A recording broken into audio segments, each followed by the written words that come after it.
Good morning. Thanks again for the invitation to join you here today. I think this is like my fourth or fifth year, and it's always such a pleasure. And I spoke with Billy recently, and this year, every year at this time when I give a sermon, I make fun of Billy during the beginning of my sermon, as we know. And so I spoke to and I pledged to Billy this year I would not make fun of him at the beginning.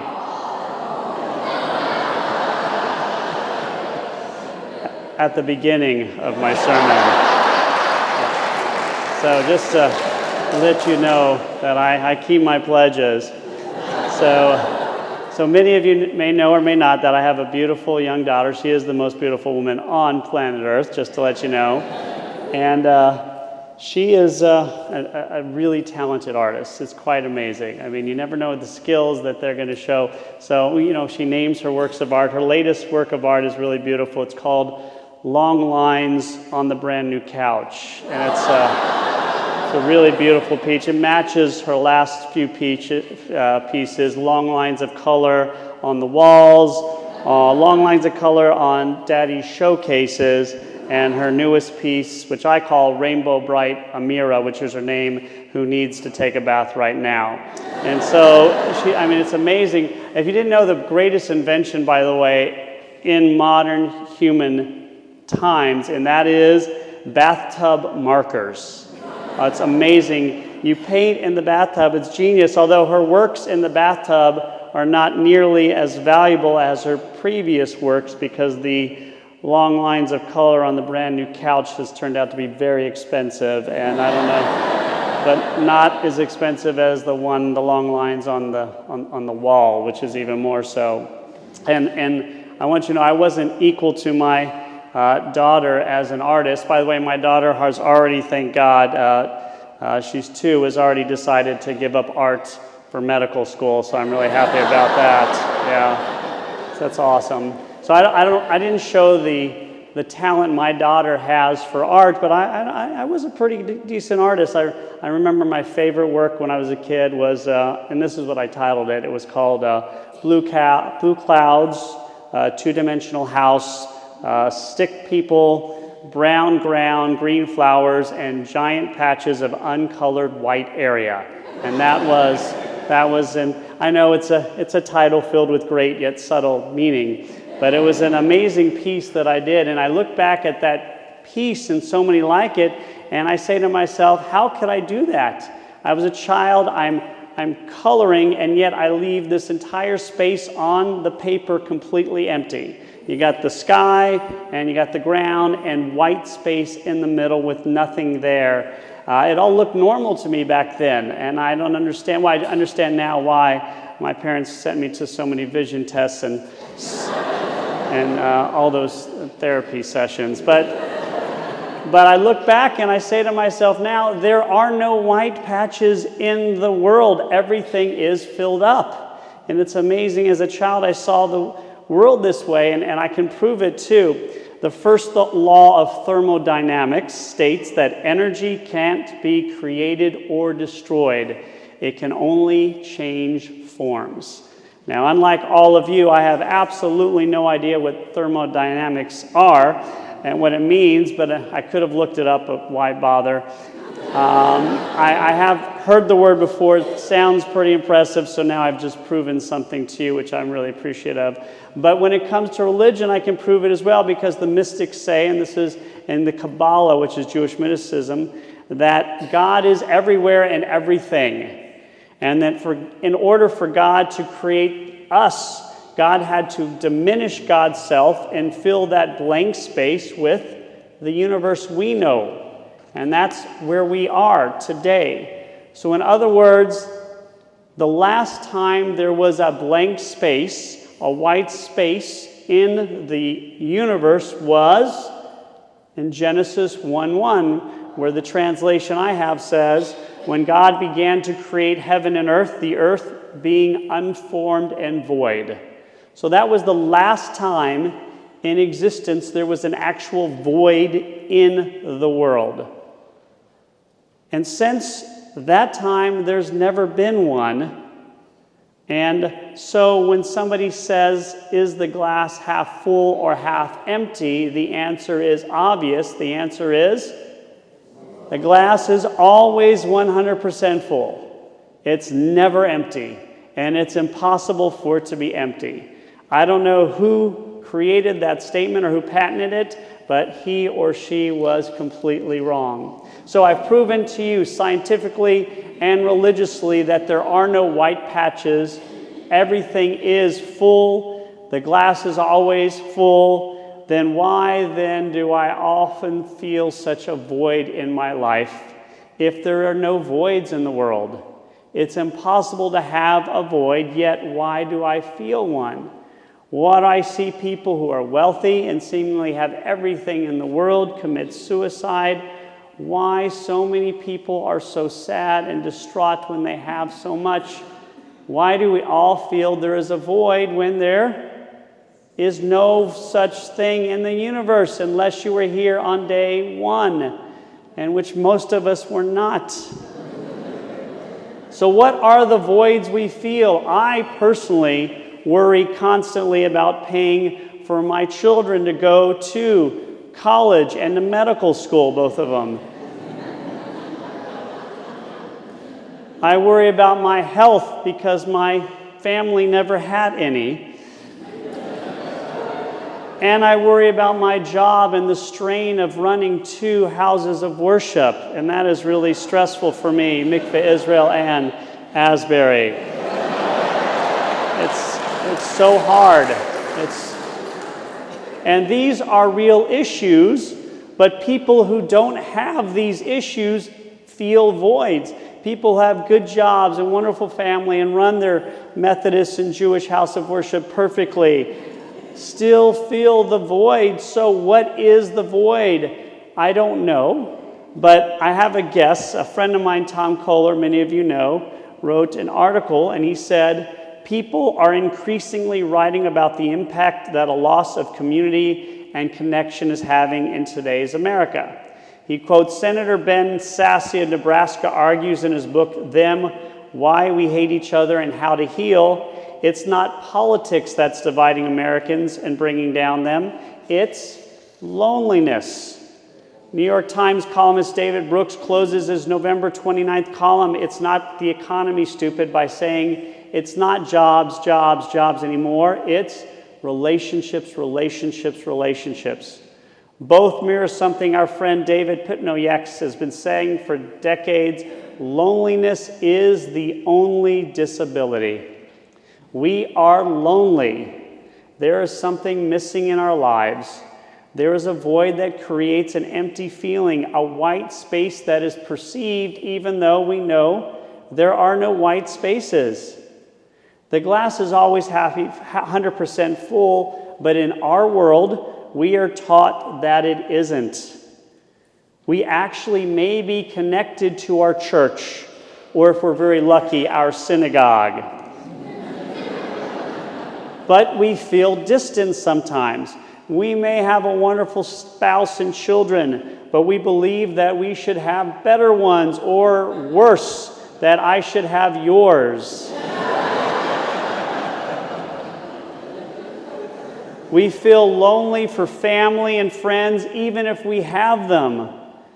If we don't, we feel the inability to find them, or sometimes we just don't think they exist at all, even though we know there are no white spaces in the universe.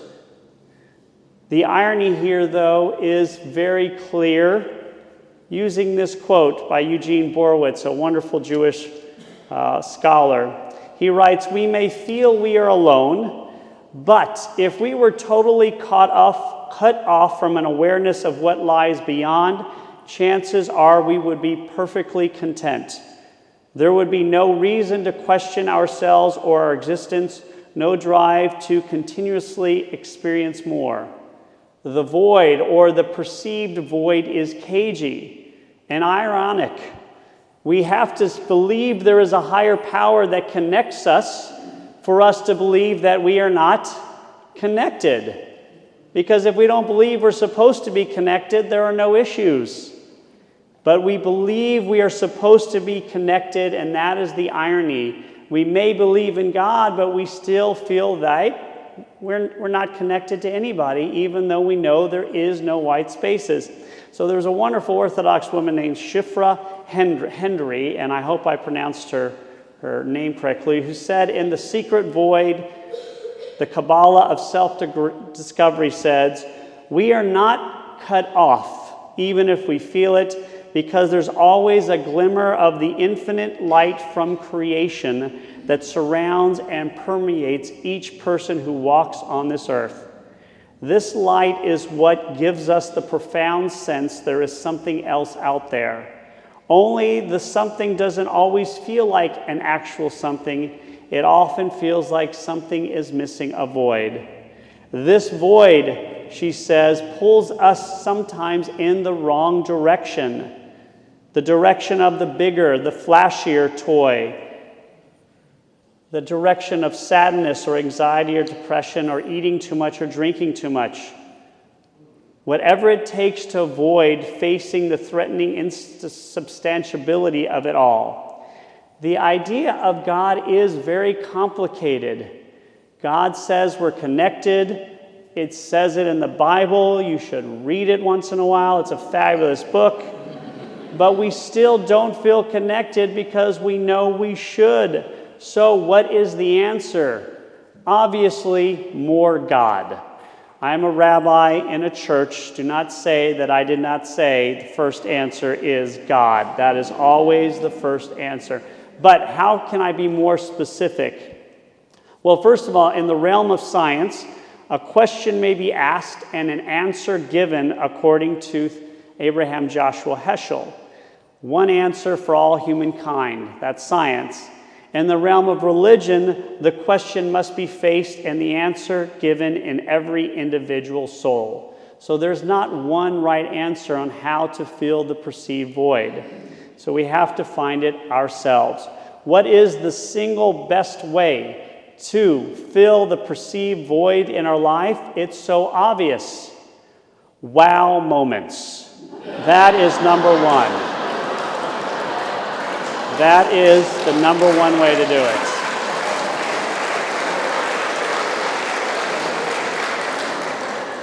And what's the second best way?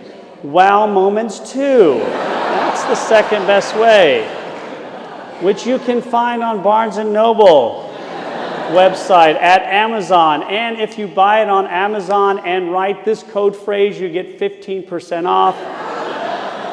Billy Hester is the second best looking holy man on the block. So that's the best way.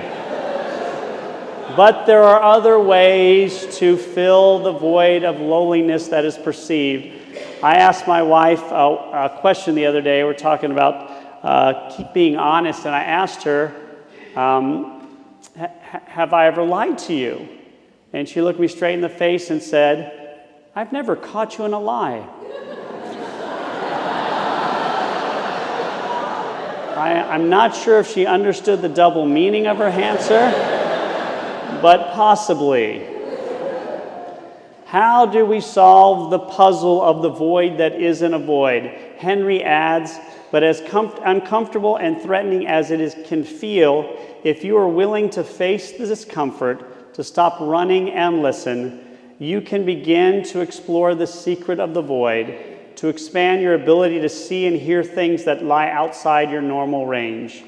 In other words, if we are wise, we will sit with the void, admit we have the void, and then legitimately look for a way to fill the perceived void. It is up to each of us individually. We are trained by television, the news, magazines, ad commercials, and magazines to look for the more, to look for the other, to be unappreciative of what we have because we have to have something else. A new religion, a new wife, a new husband, new kids, a new way to look at the world. I need new friends. I am so lonely because I don't have what I need to fill it. But we have to admit that we are lonely for God, for family, for connectivity, often when we already have it. but we still have to look for the ways to fill it. We have to find ways to find connectivity to the world, to end the loneliness. Now, wow moments is a wonderful way, but I'll tell you this, waiting for the wow moments is not. It's like only praying when you're in the Himalayas and you see the beautiful highest mountains of the world. If you only pray when you see the beautiful mountains of the Himalayas, guess what? You're only going to pray once in your life or twice in your life. And if you live in the Himalayas, guess what? You're going to pray to see the flatlands of a long, distant land called Savannah. And you're only going to pray the times you see Savannah. We have to be proactive and go out and admit we are lonely, even if we shouldn't be, and find ways to fix it. The scholar Eugene Borowitz, who I mentioned earlier, tells the story of how citizens in a small village wanted the government to remove a giant boulder that blocked the only entrance to the community. And the government, a very wise government in this story, told them that first you need to chip away day by day until the boulder shrinks to something more manageable. Then we'll carry it away. We can't expect God to fill our perceived voids unless we go out and pursue our way to do it. If we wait for something miraculous to happen, we are going to be waiting a long time. We need to go to church. Yes, a rabbi is telling you, go to church. Of course, I'm preaching to the choir, and in this case, it really is a choir because you all have beautiful voices. We need to find ways to better our community. Take time to learn to appreciate what we have and go find ways to enjoy it. See a therapist if we can. They are very helpful. See a religious leader, preferably someone of the Jewish religion. We have to be proactive because it's amazing to me to watch people I see who have everything and yet feel like they have nothing or giant voids. And they are not bad people. These are good people who have wealth and family, but yet there is something about being human that leads us to believe we have a void when it's impossible. In Violence Unveiled, Gil Bowley wrote, "Don't ask yourself when you're trying to fill this void what the world needs. Ask yourself what makes you come alive and then go and do that. Because what the world needs is people who have come alive. Find ways to fill the void that help us come alive. We need to look for those connections, and not everyone has the same one. If you need to volunteer, if you need to spend more time with your family, if you need to go to church more often. I had a friend who just died this week who I grew up with. It was only a year younger than me. I hadn't spoken to her in years, and I only found out she was sick the day before she died. And she was very young. She was only 47. And both her parents had died young as well, so she always worried about that. So what did she do? She devoted her entire life to helping women by working at women's shelters her whole life, not knowing if she was going to live a long life, certainly hoping so. So she devoted every moment she could because she thought her time was limited. Unfortunately, it was, but the way she lived her life was not unfortunate at all. If we wait, we're going to wait a long time. The white spaces don't exist, and sometimes we as people of the church wait for the next world where we'll find all the answers.